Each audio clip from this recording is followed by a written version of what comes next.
Technical training doesn't have to sound like a manual being read aloud. When you frame concepts through stories, scenarios, and real problems, learners understand why the details matter, and they remember how to use them when it counts. You've already built the core trainer foundation: confidence, voice control, clear delivery, and structured explanations. Now we'll add storytelling, scenarios, analogies, and real examples, so technical ideas feel more relatable, engaging, and easier to remember. Technical topics can feel abstract when learners only see syntax, theory, or diagrams.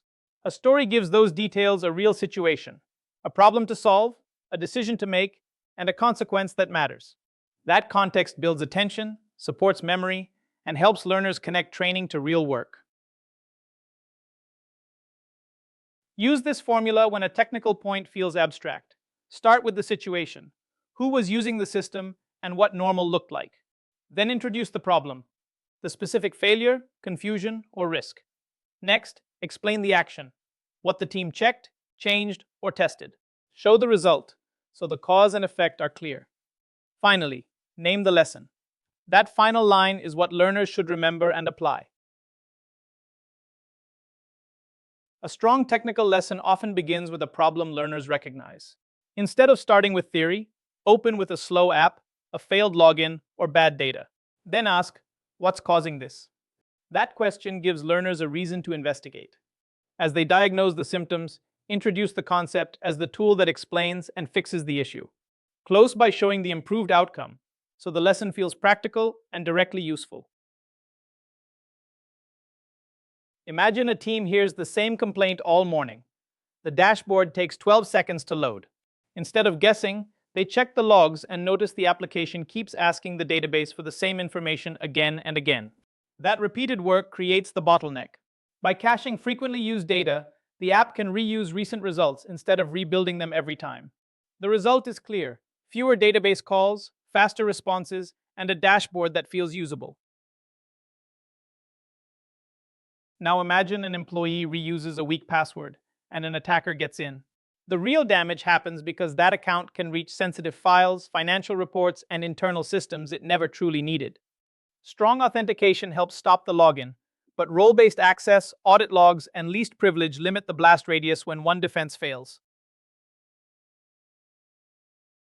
Analogies give learners a safe first handle on abstract ideas. An API can feel like a menu, a container like a shipping box, and a message queue like a line at a service counter. The point is not perfect accuracy. The point is orientation. Start with something familiar, map the useful similarities, then name the limits before moving into the real technical definition. That keeps the analogy helpful, not misleading. Build a small mental library of analogies you can reach for quickly. An API can be a menu, a container, a packed lunchbox, encryption, a locked box, and a queue, a ticket line. These comparisons help beginners get started. Then, as the lesson continues, you can refine the details and move toward more precise technical language. To build a useful technical analogy, start with the exact idea learners need to grasp. Choose something familiar that follows the same pattern, not just something that sounds clever. Make the mapping explicit. This part represents that part, and this action represents that action. Then name where the analogy breaks.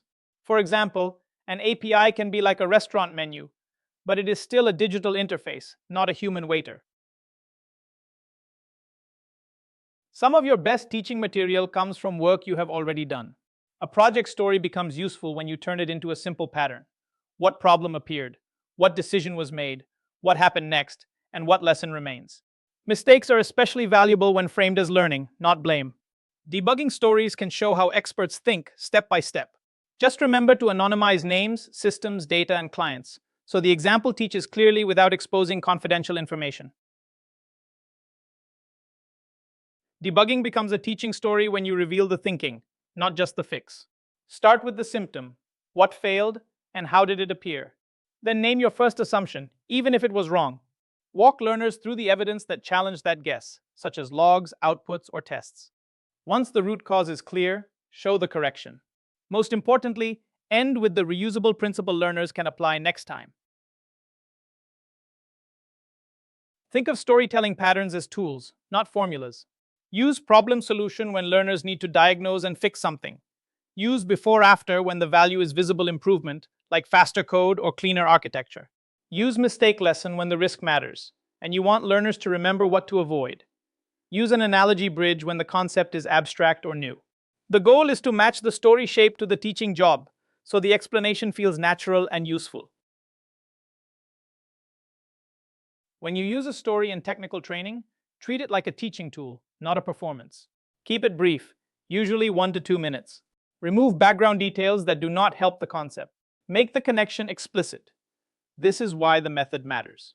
Then close with one clear rule or action. If the story does not support the learning objective, cut it. Technical storytelling works when it makes learning feel practical. Frame concepts as problems to solve. Use analogies with clear limits, and turn real project moments into examples. Next, you'll apply these skills by designing a mini lesson and building visuals that make your technical explanations easier to follow.